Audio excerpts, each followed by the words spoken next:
Okay, so it's our last Q&A now, isn't it? And I think we've got 3 fantastic questions. Obviously, if you fire in some really tricky ones, we might be able to add them into the mix in the next few seconds. But let's just start off with the ones that I've got here. So one from Carl Van Heinigen. Any modifications for kids?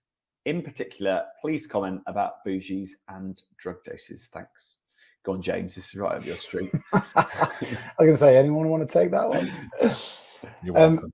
It's a good question, isn't it? And I guess my slight worry about answering it is that it's an enormous topic, isn't it? And I don't want to just sort of thin slice the pediatric advanced airway management and do it a disservice. But having said that, it's a great question. So let's try and answer it briefly. I think what would be my take home for it would be that I don't think we should be deviating from the vast majority of what we talked about on this course. The patients still need to be prepared. The team still needs to be prepared. The indications are the same. The equipment is relatively the same, but that's where we're going to come in and do some discussions. So I think the take home would be that there is a lot of crossover into the pediatric advanced airway management. What do we need to think about? It really comes down to the equipment, doesn't it? So talk about bougies. So bougies are interesting. So the adult, I mean, they're interesting. There's a statement. They're not really interesting, but fascinating. Fascinating. I'll talk all afternoon about it. It's getting towards the end of the day, isn't it? Bougies aren't interesting, but what we do need to know about is that an adult bougie, the 10 French, will work for a size 8, 7, and 6. But then below that, any sizes below that, it will get stuck on. So if you're using a tube from 5.5 and below, we need to reach for the pediatric bougie. That's definitely something to be aware of. Obviously, the tube's sizing that we're going to use is different. We often kind of use that age divided by 4 plus 4 calculation, don't we? Just as a rough estimate of the tube size. They're pretty much invariably going to be cuffed, I think, certainly for emergency and pre-hospital work.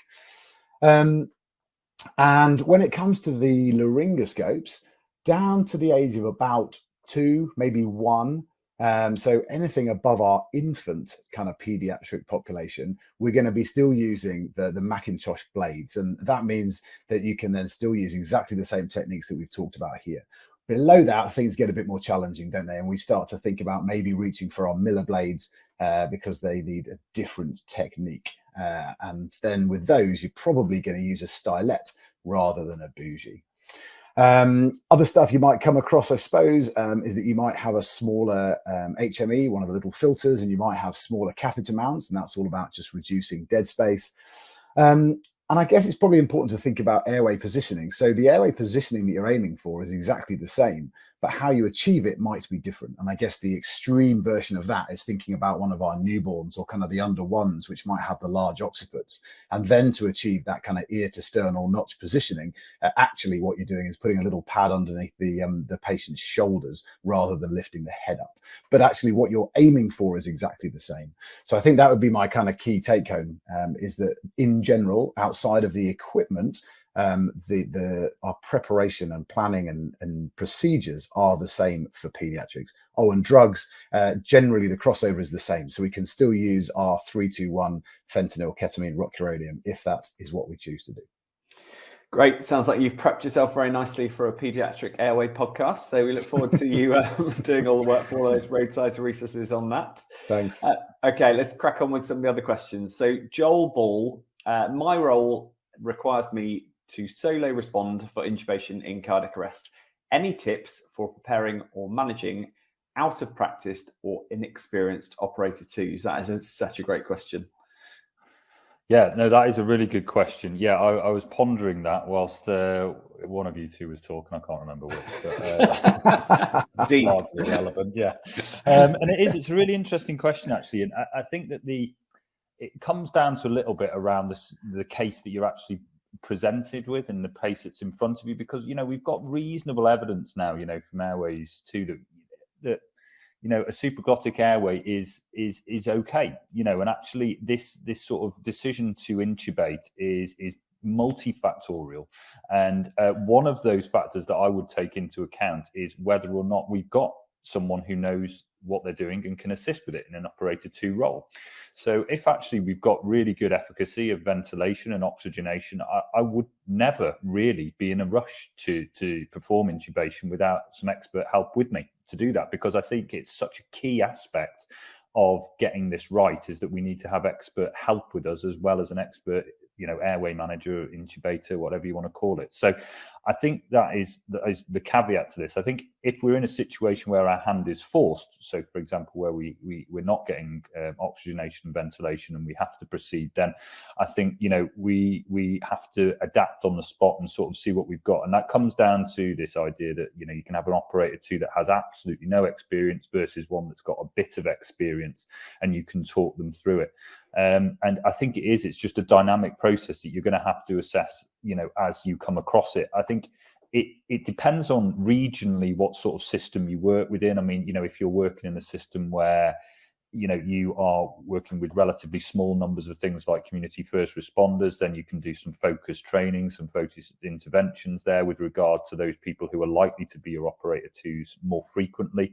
But yeah, unfortunately, there is no straightforward answer to that. But I certainly would not advocate rushing into intubation when you don't have expert help with you to help you with that process, because it's just all of the stages that we've talked about before rely on the preparation, getting the procedure right, getting the positioning right, and that intubation is just that one small step, so you need more help with you.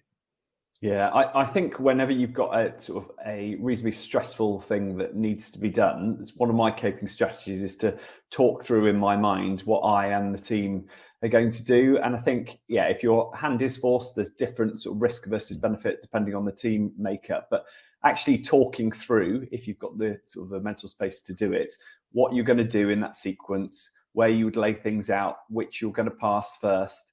And it's similar to an RSI, when you can't give the drugs, but you're the most familiar with them, talking about, blue syringe, it's got this much in per mil, we're going to give this much, that's 5 mils, so connect the blue syringe. It's trying to take away that stress, isn't it, from that other individual. If it's deemed to be a benefit to do that in that situation, then just talking through it and anticipating those different steps. But it does require a bigger bandwidth, doesn't it? And then at the end of it, obviously recommend that they come on this course online, and then they do the operator 2 part of the course. Or you can be the judge of that actually as an audience, because it may or may not have been useful. Right, I think I've managed to pick up a third one as well. So this has got Rob written all over it. Is there any new evidence for the use of collars for the management of C-spine, or are they still very much under debate? And I'm presuming that we're talking here in the context of airway management as opposed to the context of just general trauma. So from my perspective, I've not seen anything more recent than the debates that happened probably 5 or 10 years ago with regard to airway management. I think with regard to any of this, contextualizing the scale of the problem is important. And if you look at what a collar is designed to do, so a collar is designed to benefit patients who have unstable spinal fractures. And if you look at the literature around that, so in road traffic collisions in the UK, that only occurs in 0.7% of patients. So you need to ideally contextualize that within your own system to work out how beneficial it's likely to be with regard to collars. I think that the application of a collar reduces movement during extrication by about 15 to 20 millimeters, but putting one on causes 10 millimeters of movement anyway. How much clinical difference that makes, I've got absolutely no idea. In my mind, though, what you have, with regard to airway management specifically, you have an absolute real risk of that patient coming to harm by hypoxia and by not getting that tube down. You have a potential risk of worsening or causing a secondary spinal cord injury. But then again, if you have a spinal cord injury that's not being oxygenated, you're creating a secondary spinal cord injury anyway. So my advice would always be to prioritize airway management over a potential C-spine injury. But that doesn't mean that I would forget about it and not do anything to try and reduce movement. It just means that it is less of a priority when we reach that stage that we need to pass a tube. It's almost like he knows what he's talking about, isn't it? Caveat that with, I definitely don't. He should have been involved with some exit work, shouldn't he? That would have been really good. You could have published on it as well, Rob. Yeah, well, maybe. Well, we'll thank that submission of that question, and you can pay him later, Rob.